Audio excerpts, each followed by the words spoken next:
All right, sounds great. So, everybody, hello, welcome. This is the Youth Leadership in Developing Community Food Security Workshop. I hope you've all had a good time so far at the NOFA conference. If this is your first session, welcome. I'm going to read the description of the workshop. We'll hop into some preliminary stuff, and then we'll jump right into the amazing content prepared for us.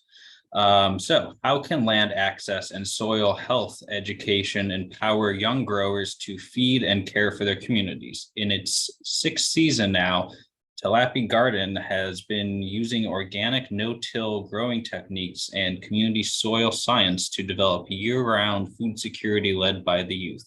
Hear from Sister Anna and youth leaders about the garden's history in the Bay Neighborhood of Springfield, Massachusetts, how it became a center of culturally relevant food access during the pandemic, how it has maintained and will expand that role over the next few years with the help of an MDAR grant and community input. The garden is developing its production around food preservation and business education for young growers. So before we begin, we'd like to do a land acknowledgement. This conference is presented on land that has been stewarded by Indigenous peoples since before European colonization. As we work to heal the destruction caused by colonization, we appreciate your support, solidarity, and continued learning. There's a link, nativeland.ca, that will be in the chat. We highly encourage you to click on it, learn more about the Indigenous peoples that have occupied this land. And on that note, we are focused on racial equity in the food system, and we will have two caucus groups this Saturday from 11:45 to 1:45 p.m. There will be a BIPOC caucus group and a white ally caucus group. And we just want to celebrate that restorative agriculture is rooted in longstanding cultural practices of Black, Indigenous, and other people of colors. In an agricultural system that is built on stolen land and the forced labor and exploitation of Black, Indigenous, and other people of color, our conference aims to center equity in our food system. And there are communities all over the Northeast. Hopefully some of these are in your neighborhood. I'm going to just pause for a couple seconds on this so y'all can look over it and hopefully Google some of these and learn more about just these BIPOC-led organizations.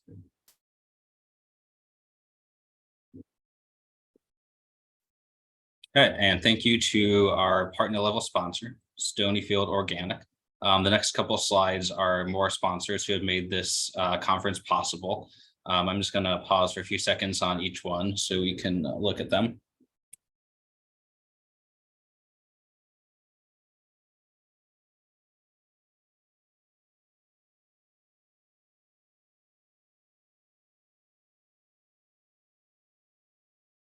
All right, cool. And this Saturday, we also have a soil testing work specialist that will help create soil health plans for your fields or gardens.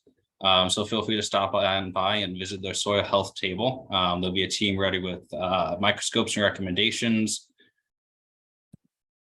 And last but not least, we have an online auction. If you have your phones right now, feel free to whip them out and scan that QR code. There's some really neat stuff on there.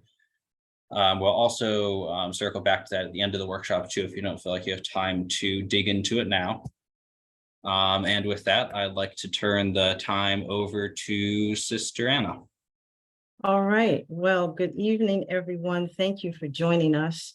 It's really an honor to be able to talk a little bit about the work that we're doing at Tapley Garden at Home City Housing's Tapley Court Apartments in Springfield, Massachusetts. And you'll hear from me in the beginning, and then after that, the rest of the night belongs to our very wonderful, hardworking youth who make everything go and make that work spectacular. And I just wanted to give a shout out that the slide presentation that you're looking at right now was actually put together by our very own Mateo Citron. And this beautiful mural that you're looking at was done by Pablo Calaca. It's on Sherman Street, which is how you get to the garden. So I just wanted to give you a little taste of Springfield, Massachusetts, which is in the home or in the part of the Pecumtuck land, the Pecumtuck peoples. And this is such a wonderful mural that really represents the work of Tapley Garden. And just to give you a brief introduction of myself, I'm Sister Anna Muhammad. I'm the Food Access Director for the Food Access Program with nofamass, and myself, along with Mateo and Agnes and Ryan, we're all based in Springfield. I'm also joined in the program by my colleagues, Valencia Andrews and Amanda Iglesias, who you have seen wonderfully host the other wonderful workshops during our conference so far. And they join me in this wonderful work. So at this time, I'm going to turn it over and have Ryan and Mateo and Agnes introduce themselves. And I'm going to start with Mateo, if he would give a brief introduction and then pass it on to Ryan. Hi everyone. Yeah, my name is Mateo. I'm based in Springfield as well. I'm 17 and I go to one of the local high schools. I've been working with Tapley. This is my first year working with NOFA and working in the gardens. It's really been so much fun, and I'm excited to present our work. Right. I can pass it over to Agnes.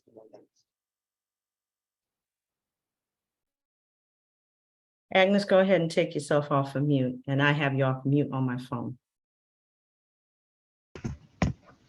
Hello, my name's Agnes.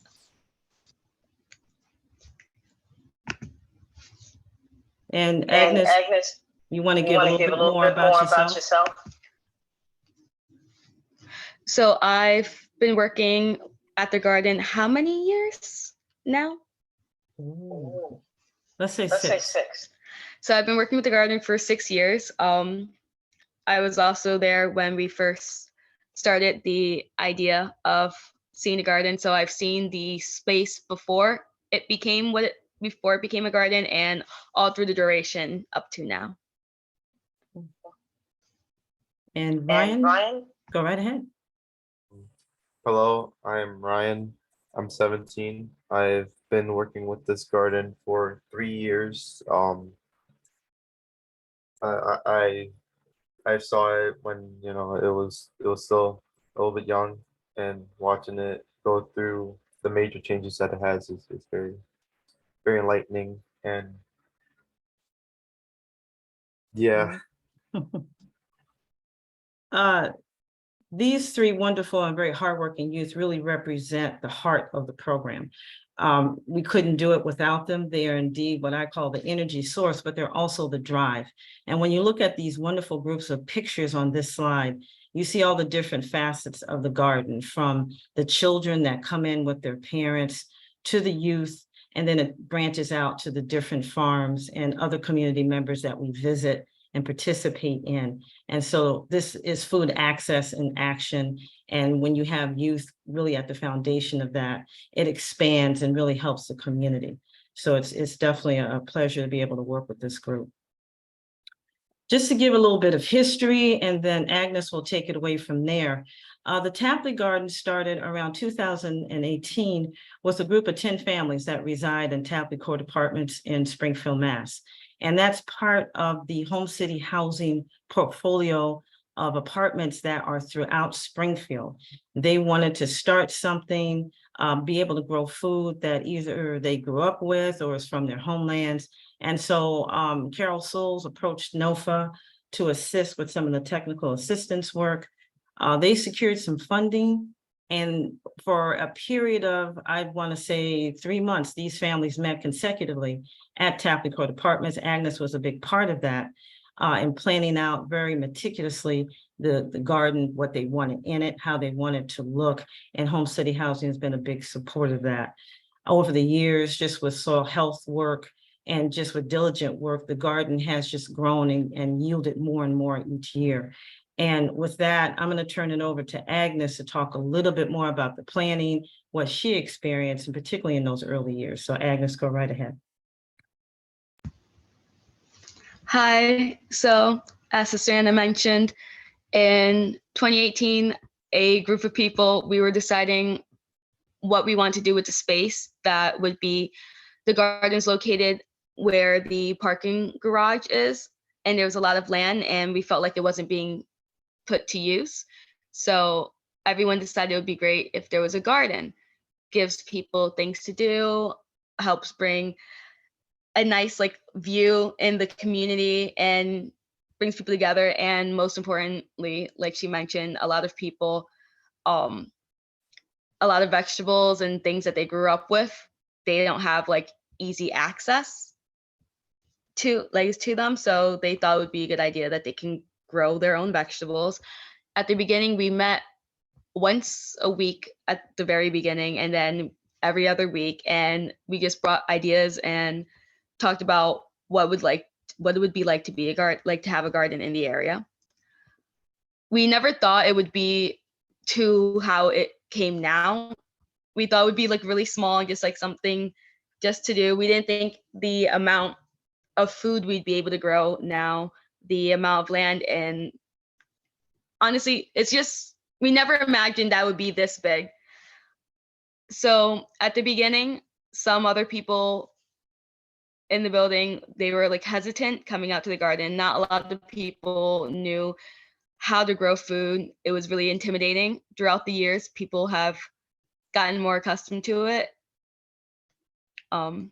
Sister Ann, you can mention a little bit about how, remember at the beginning when people would come out and they would ask questions, they were quite nervous. Maybe you can touch a little bit on that, what you remember. Oh, sure. That's definitely a good question, and a good, interesting situation. A lot of the families at first didn't know if that garden belonged to them, if they were to come in. And so a lot of folks will walk around the garden, stand there and stare at it. And then over time, they became a little bit more comfortable. They have gone from asking Agnes. Now, Agnes lives at Tapley Court Apartments. So she's like the spokesperson for us and for the garden. She will escort people. She was escorting people into the garden to walk them around, to show them what was in the garden. They wouldn't go in there unless she was there. And now they're feeling a lot more comfortable.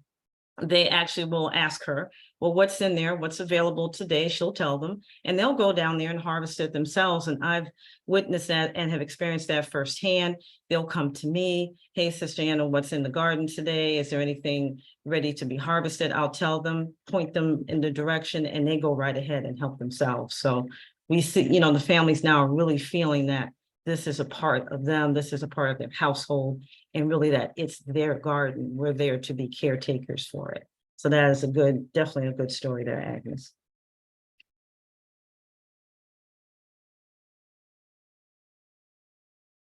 Okay, on this one, I'll give it over to Mateo.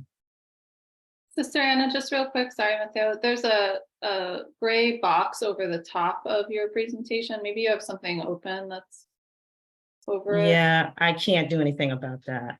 Okay. All right, yeah. One of the key parts about this garden is our soil testing and how important quality soil is in this city.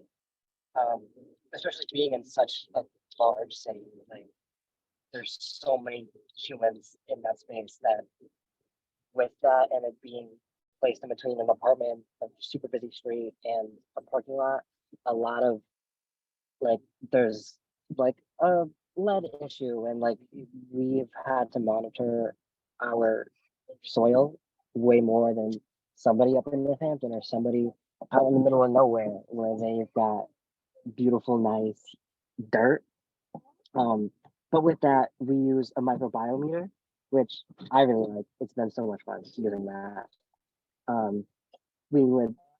So the whole process is we take a sample of just a bed that we have, we put it inside, we mix it with some water, put it in that thing that you can see, and then we stir it up and let it sit for about half an hour. And then with those cards you see on the left-hand side, place an eye drop of that water dirt mixture, and then with an app on our phone, also called microbiometer, we can understand the fungal and bacterial activity of the soil.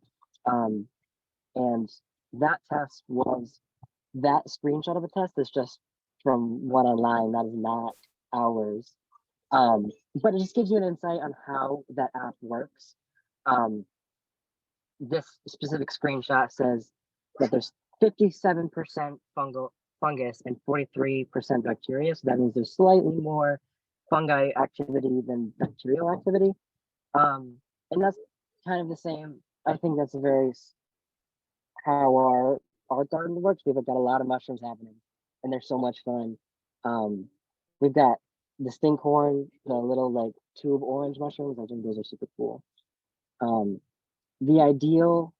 That screenshot's amazing because the ideal bacteria fungi activity is about 60 to 40, 60% bacteria, 40% fungi. So that screenshot's a good one. That's got good soil. And it's always been really like those kind of experiments are super fun for me. I want to go into sciences in college, and so that's kind of like a little stepping stone into that world.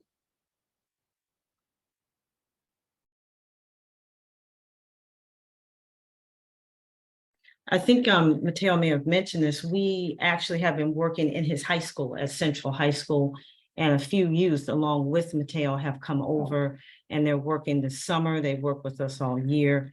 And so now we are expanding and including more of the high schools in our programming. Yeah, that's how I got my start into NOFA and into Tapley. I took a botany class. It was a full year elective, and it was amazing. I had so much fun. And Sister Anna came to my classroom. She told me that you can use eggshells and borax rather, in your gardens. And she asked if I wanted a job application. I said yes. and now here I am with all of you talking about my work.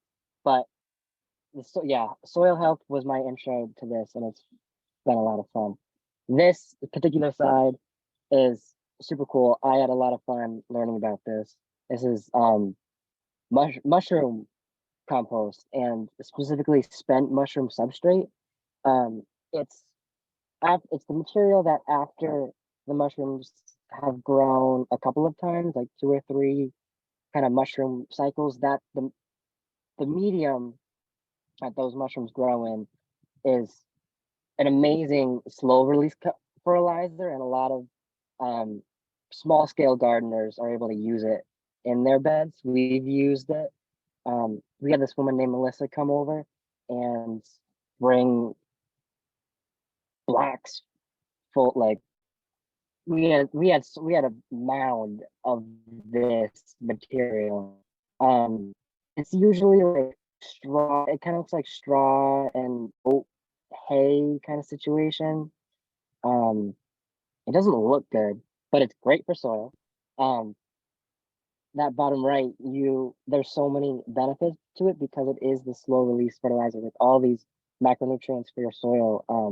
It is amazing. Pretty much, it really helps with water retention and building that quality soil that we desperately do need or did need.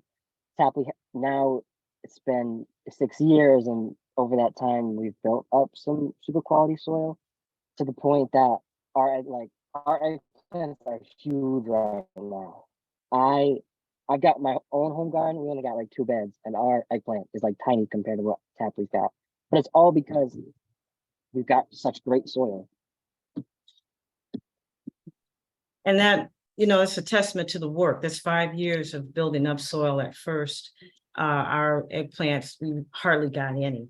And now when we look 5 years later, that's one of our largest and favorite crop for everyone at the apartment are eggplants.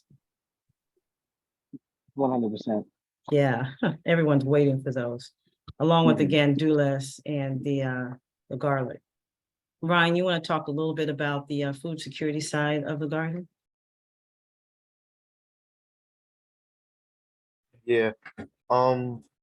So since Tapley was starting around the time of COVID, people really couldn't get food, and there was less food for people to get, and well, where Tapley is now.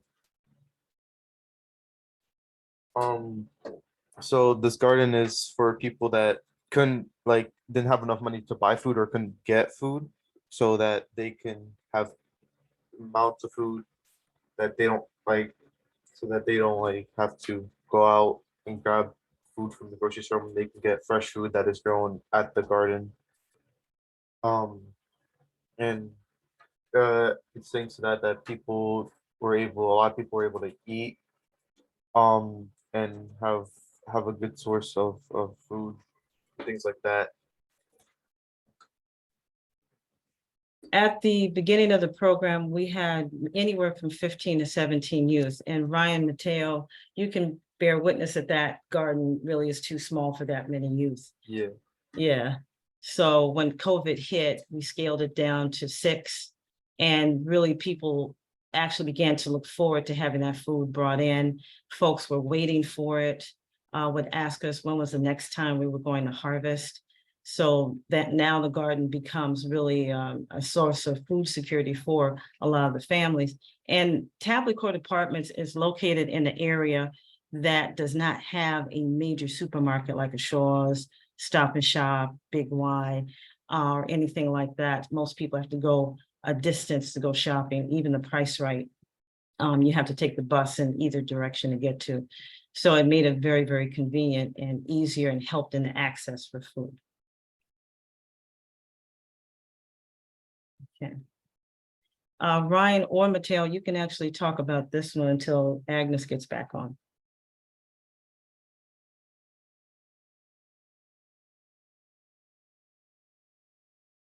Either one.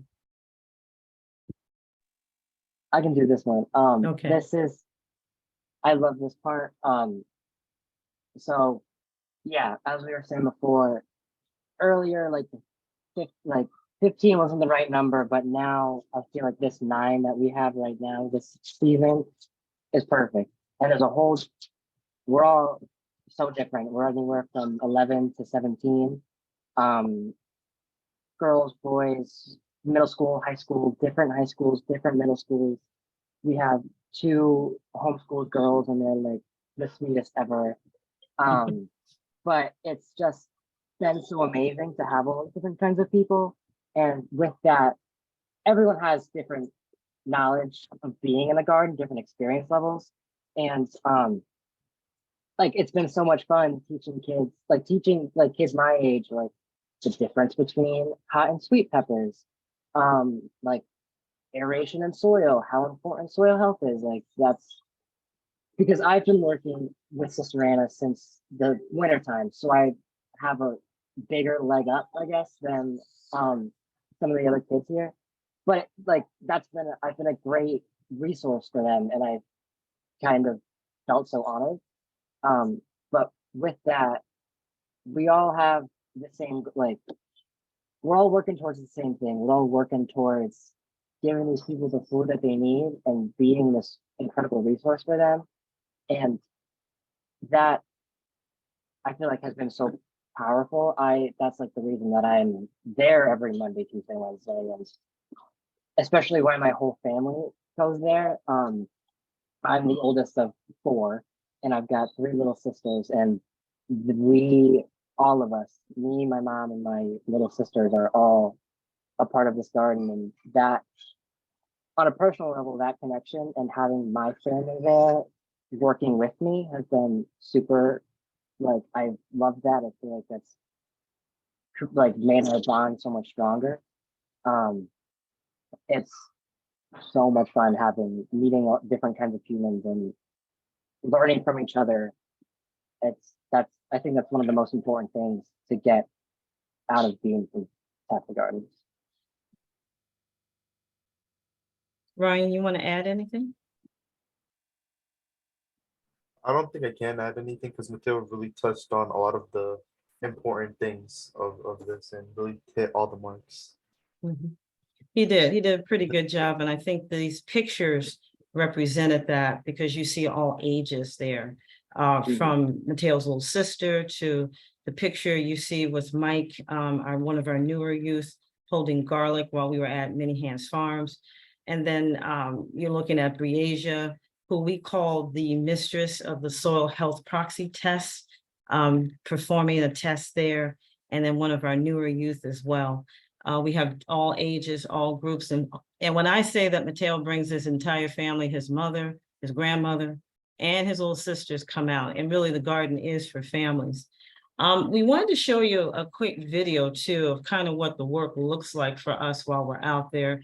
The youth made a TikTok. They did it. I do not know how to work with TikTok, but it's really kind of a demonstration of how we work together, all of us, to make this garden and to create this. So hopefully you can hear this.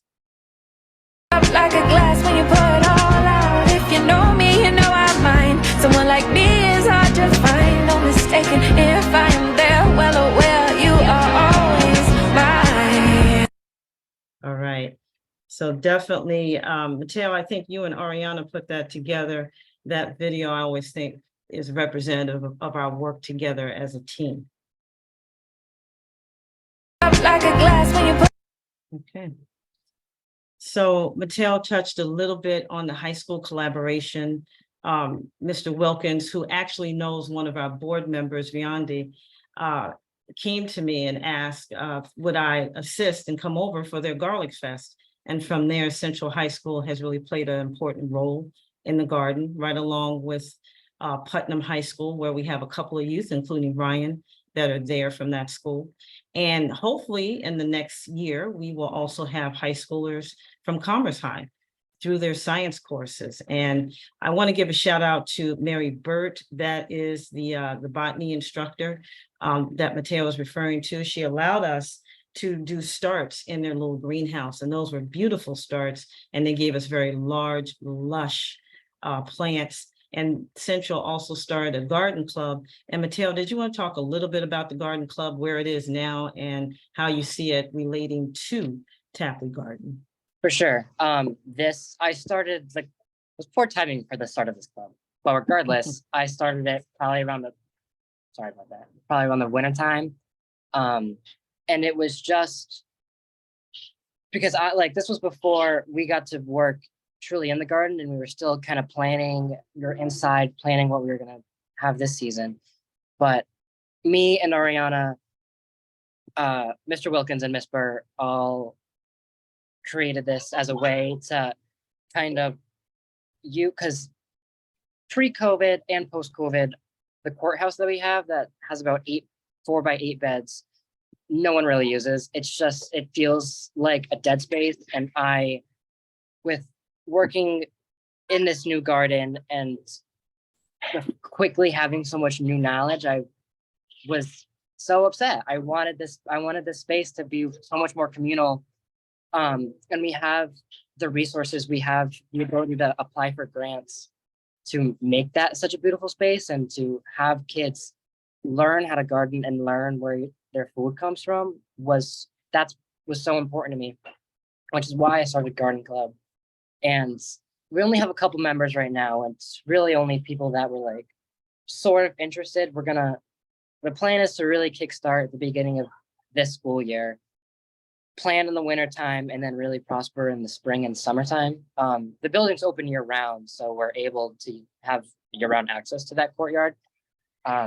We also have a greenhouse that's amazing. It's so much fun to just hang out in there, which is, again, we have the resources, and so why not have a garden club? I really want to go on field trips. We had plans to kind of collaborate with the elementary schools and to kind of build mini gardens for the little kids. So a lot of community engagement will be in that garden club. Plant sales, I would love to happen. And again, just having kids and high schoolers understand where their food comes from. That's really why I started it, and I'm excited to see where the club goes from there. Well, that's exciting. I'm looking forward to the garden club coming up in next season. So again, just another collaboration, utilizing and working with the surrounding schools, and a lot of the youth that live in the home city housing apartments, they come from these high schools. So it's a great way of reaching out and reaching into a larger community. So with anything, we couldn't do this work without the wonderful community partners, volunteers, and we want to use this time to talk about the village. It really takes a village to grow anything, community, family, food, and love. And we wanted to start this portion off really giving a major shout out. I'm giving a personal shout out to our dear friend, sister, our partner, our main consultant for the grant that we have received from the Massachusetts Department of Agricultural Resources, Jen Salonetti. She has given us her time, her home, her family, really a lot. And we are very grateful to her for her wisdom. She has worked with us, not just the 3 years of the grant, but even before then. And we're very grateful to have her with us. When we go to her farm, I'm going to use Agnes's phrase. We call it our happy space. Sometimes we don't want to go home. And so we are very grateful to her for that time. So thank you so much, Jen. And just to say another quick note, she is also NOFAMASS's board chair, and she's doing a magnificent job.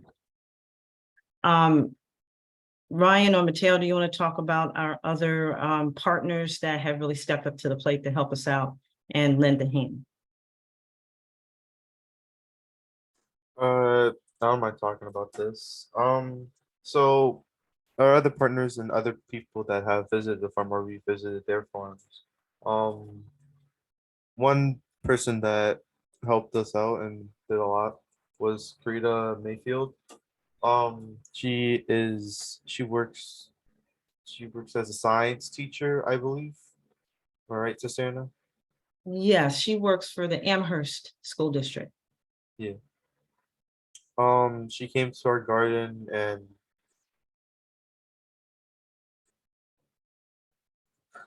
blanket.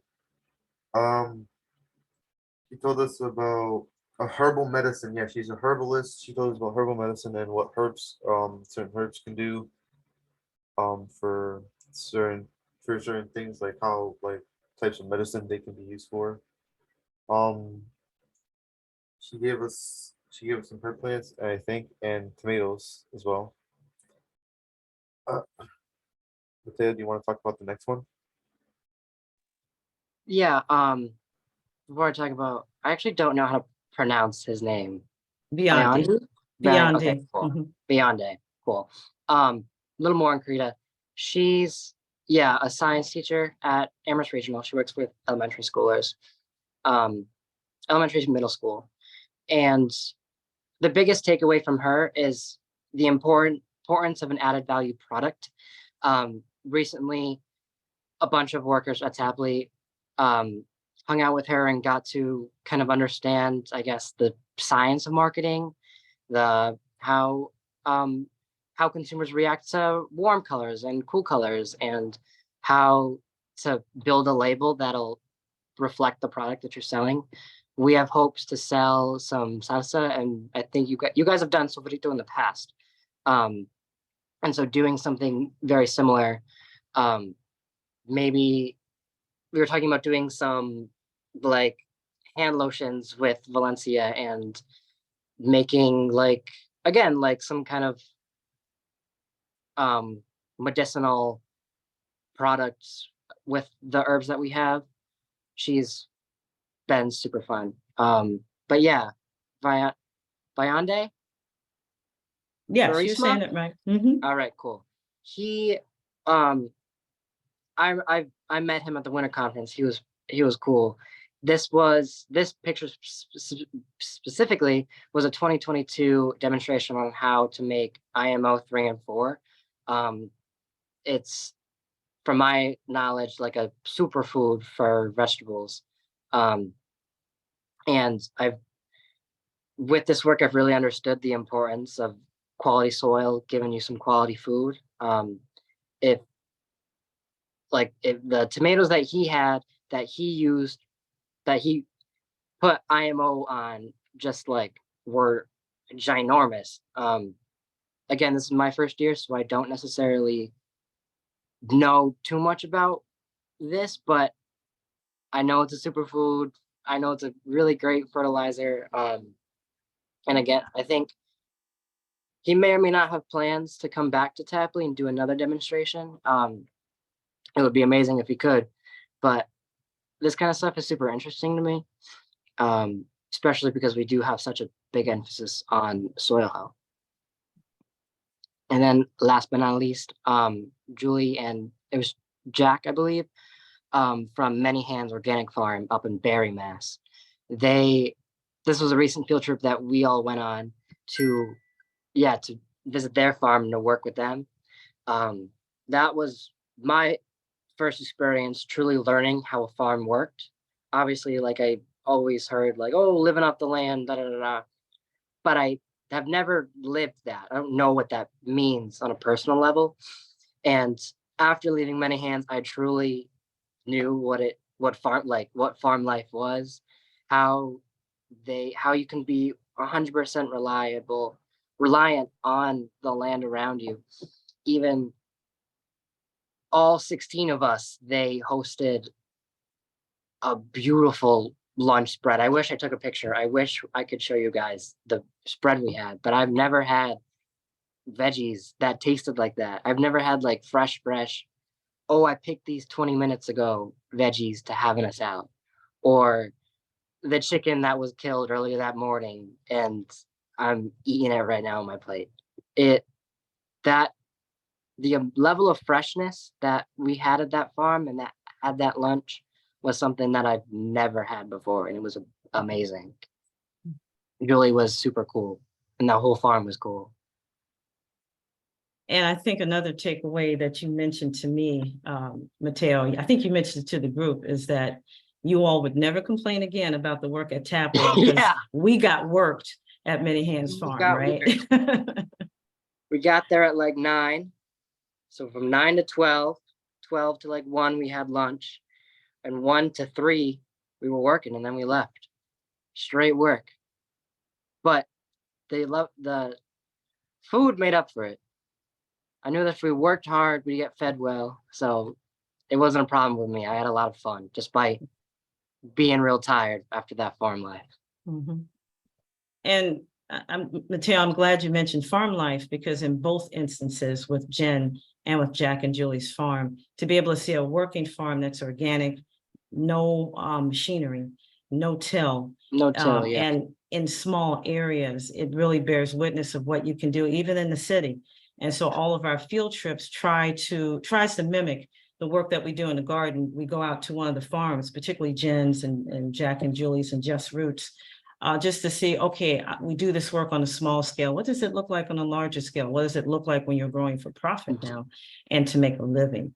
And I think Ryan, Agnes, you might be able to speak now, and Mateo, hopefully your takeaways are you could see what we're doing in the smaller garden, how it looks when you're in a bigger place. Yeah, absolutely. Even though, like I've been saying, I never really knew what a true organic farm looked like.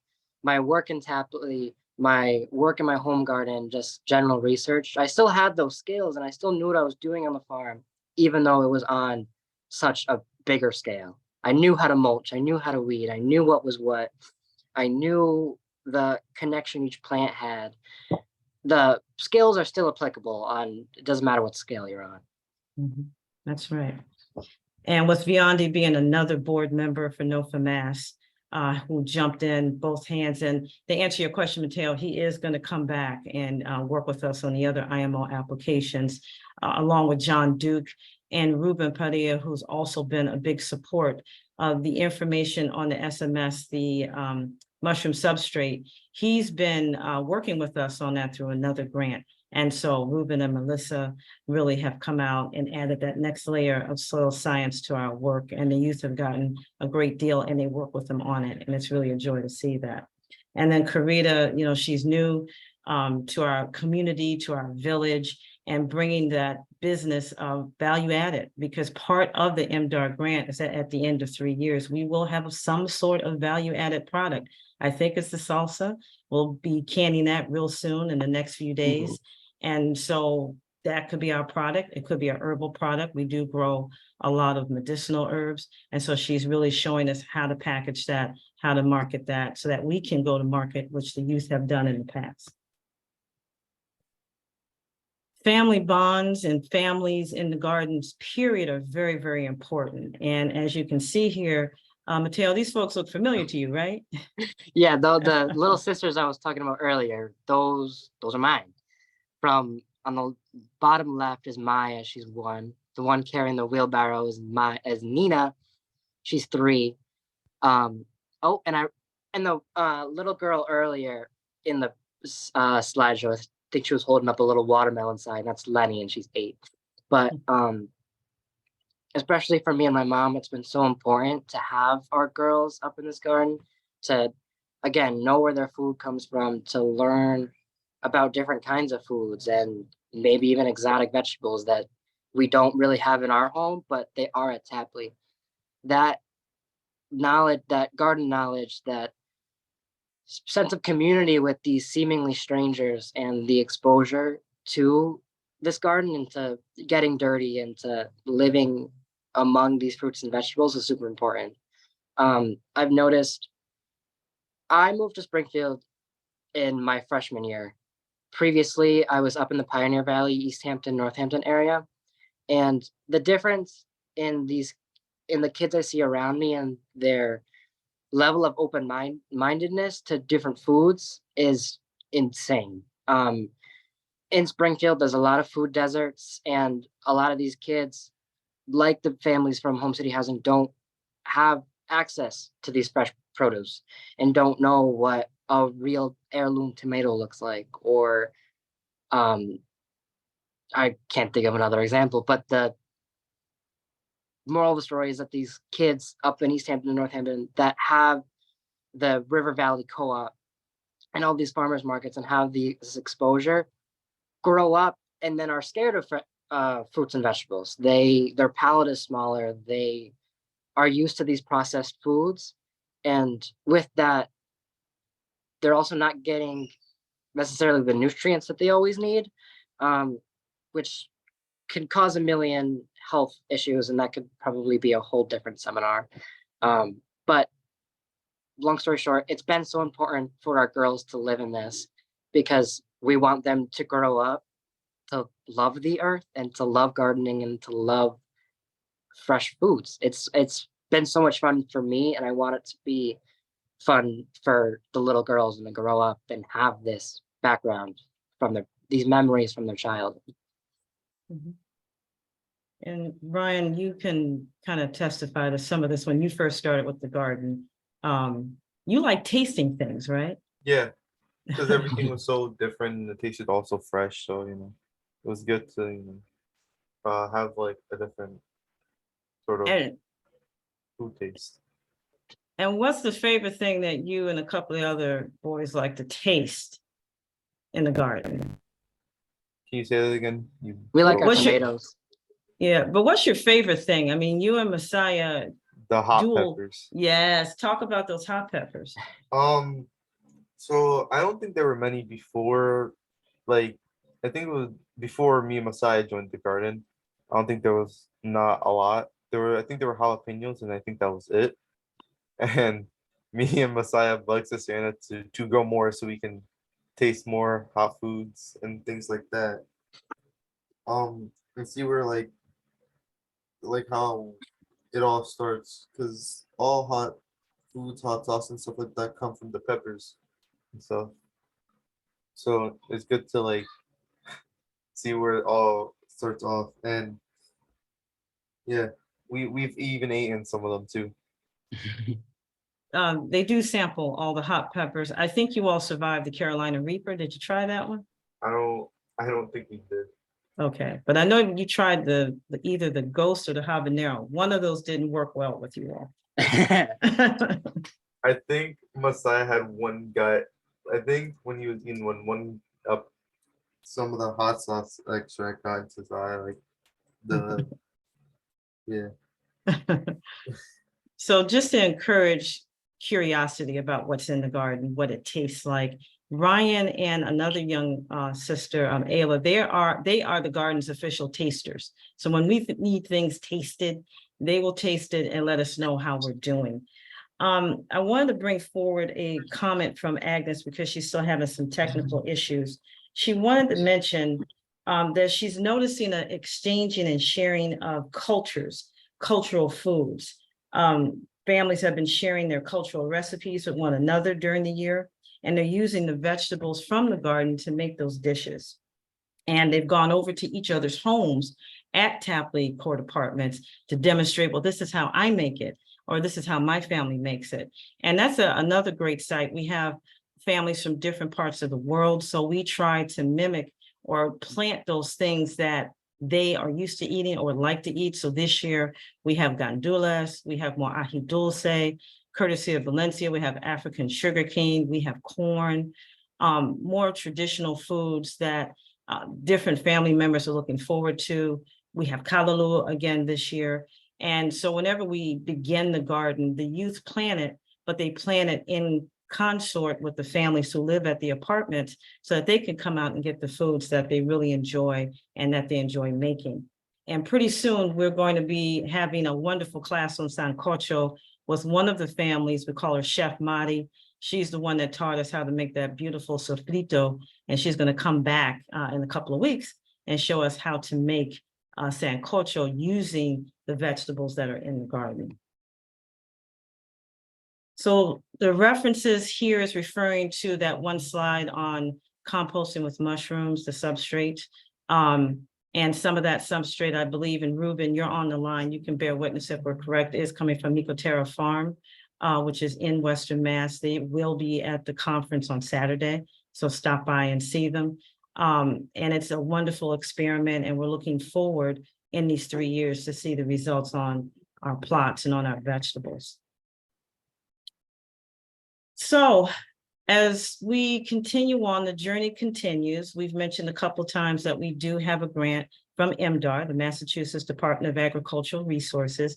It serves two goals. First, it will help promote and create, or help the youth promote and create, a value-added product that comes from the garden. So now we begin to close the loop, where in terms of food security, we grow food to give out, but now we also can grow a product that can be sold. As well as the grant will allow us to continue our soil health studies, and we are looking forward to our salsa product. Everyone, stay tuned. You'll be able to sample mass remediation salsa product. It'll be on the shelf coming to you very, very soon. And we're very excited about that. And Karita is helping us with some of the marketing for that. And we have another local business consultant that'll help the youth develop a business plan. Any final thoughts, gentlemen, Mateo or Ryan, any final thoughts about the garden, your experiences, and what you hope for the future? I just hope it continues to prosper food and it can help more people out. All right. For sure. I've realized that this garden's been here for over 5 years now. It's definitely going to be a staple for that Bay Street area. It's been so important to me that I've been able to make a change in Springfield. Again, moving here at the beginning of high school, I wasn't comfortable in Springfield. I didn't understand the community I was now living in, but this has truly made me feel Springfield pride. And I've I love Tapley. And I've also realized how important these skills are, how this presentation making and learning teamwork, working on a team, these marketing skills, they're also applicable to so many different jobs that will soon be available to me. And starting having this kind of opportunity, this kind of youth leadership in this huge city is amazing. I know that not everybody gets something like this, and I've been so grateful to have met Sister Anna and to have been a part of NOFA. And Ruben, thank you for the correction there. It is Fat Moon Farm that we're getting the substrate from. So thank you for that. And I think you mentioned that in your presentation last night. So as you can see, the garden, it's more than just a garden. It's more than just growing food, but it really is growing community. It is growing food security. and really the youth, they're at the center of it. If you all are looking for more information about the Tapley Apartments, about the Tapley Garden, the youth work, any of the food access work, you can feel free to reach out to us. If you want to donate, if you want to come and volunteer, Valencia will tell you, we love volunteers. And so you can reach out to us. We can set up a time for you to visit. Right now, the youth, and we're in our summer session, so they're there Monday, Tuesday, Wednesdays from 9 a.m. to 1. So if you're in the area and would like to really see the work up close, come on out, and we'd love to host you. Before we wrap up and go into a question and answer period, I would be remiss if I didn't take this chance to mention the organic salsa event that'll take place Friday night at the conference in person at Worcester State University in the Student Union. If you want to get your dance on, learn how to salsa, just have your own dance party, please come out and join us. It is a fundraiser for the Farm Share program, NoFaMass's first ever Farm Share program that helps to really expedite getting farm fresh food from local BIPOC farmers to local communities like the Mason Square area throughout the state. So please donate, come out and dance. And we also have, give you the opportunity, if you can't make it, you can have your own dance party at home because we will have it live via YouTube and we'll get you that link. So again, it's 7 to 9, Friday night. Please come out and join us. And so at this time, Mateo or Ryan, if you don't have anything else, we'll turn it over for question and answers.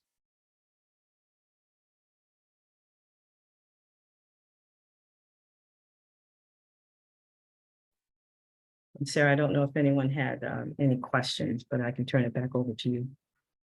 Yeah, I don't see any in the chat. Oh, George is interested in volunteering. Sure. Yeah. Yeah, we don't turn down volunteers.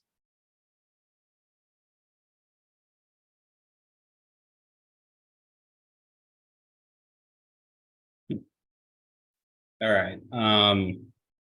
I guess let's give everybody a minute or so. If you do have questions, feel free to drop them in the chat. While people are typing those out, I just want to say thank you for that amazing presentation. It was really beautiful to see the connection community you formed both with each other and just with those you work with. I quite enjoyed that, and I'm definitely going to be at the organic salsa thing tomorrow night, so I'm excited.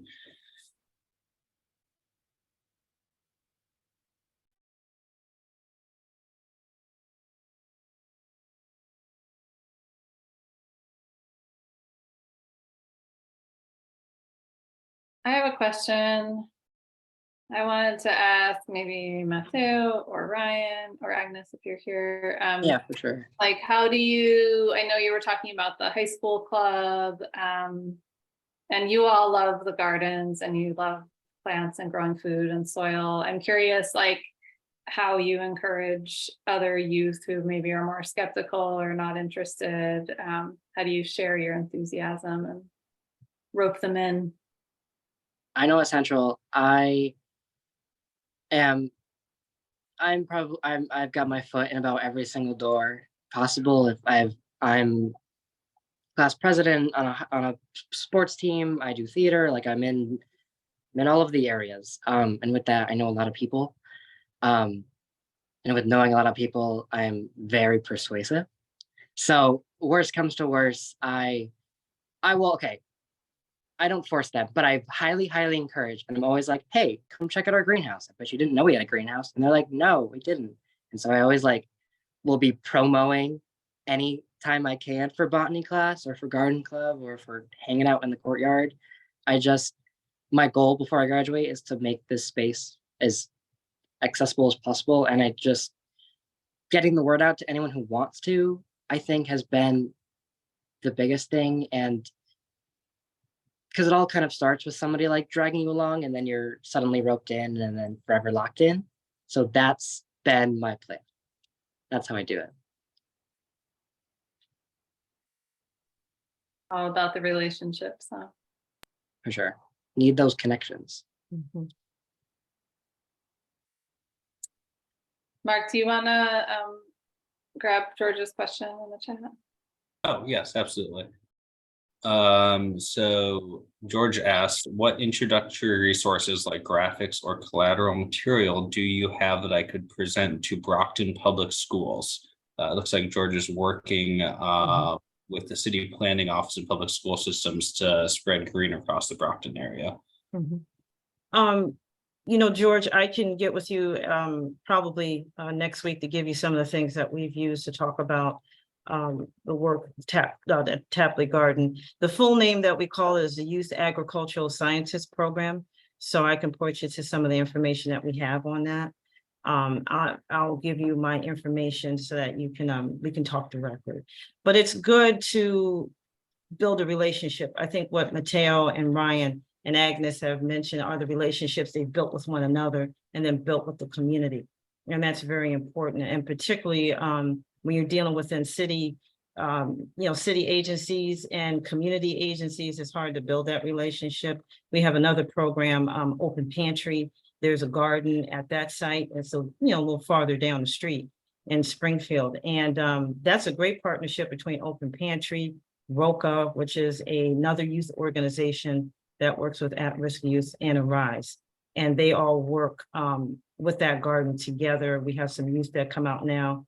Valencia leads the effort with their young mothers program, but it's all about relationships. So George, we can talk a little bit more about how you build that so you can kind of bridge that divide, but that's a good question. Thank you so much, especially with people I'm dealing with. They kind of have to see it to believe it. Like they know I have relationships with cooperatives. They know that we have all the tools and resources to get it done. They just don't believe it's possible because they haven't seen it yet. So the more I can visualize, give examples, refer to the relationships like you just talked about in Springfield, it'll make it easier for them to finally let me use the school roofs, for example, to start building gardens on the roofs. Work with the community churches that are already doing community gardens and such. We're putting it together. They have a concept of how we can do it piecemeal, but I'm trying to unify it. So Sure. Absolutely, Anna, I'll definitely follow up. Thank you. Sure. Yeah, I'll put it in the chat for you.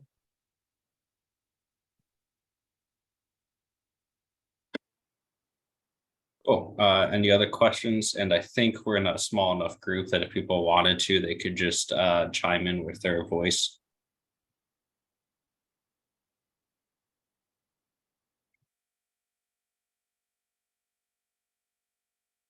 Nope. All right. Okay. Dal, are you making compost? How do you do it? Do you have residents do residents have options to bring kitchen scraps? That's the next leg in our work, is to start our own compost. We do right now have a relationship with a compost maker out of Enfield, Connecticut, which is right across the border, Collins Compost.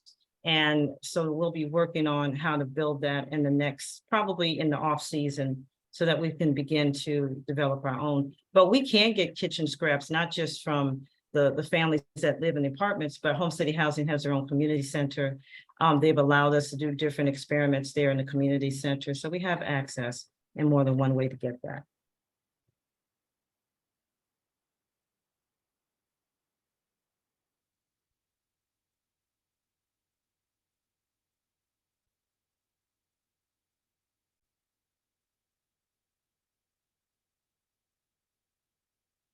All right, I'm going to move into some closing announcements, but if anybody has any questions in the meanwhile, I will stop the announcements and we can focus on that.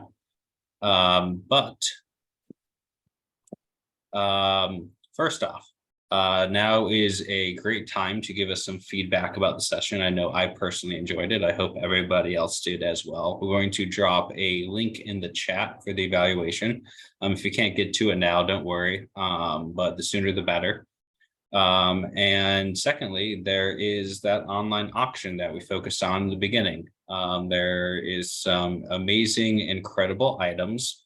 I'm personally going to bid on a couple of them, fingers crossed.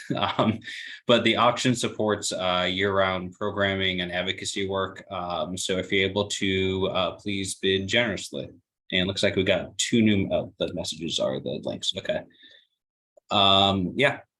So that's all from me. Thank you for coming to this presentation and hope everybody has an amazing evening. Thank you guys so much. That was great. Thank you. All right, thank you all. Thank you.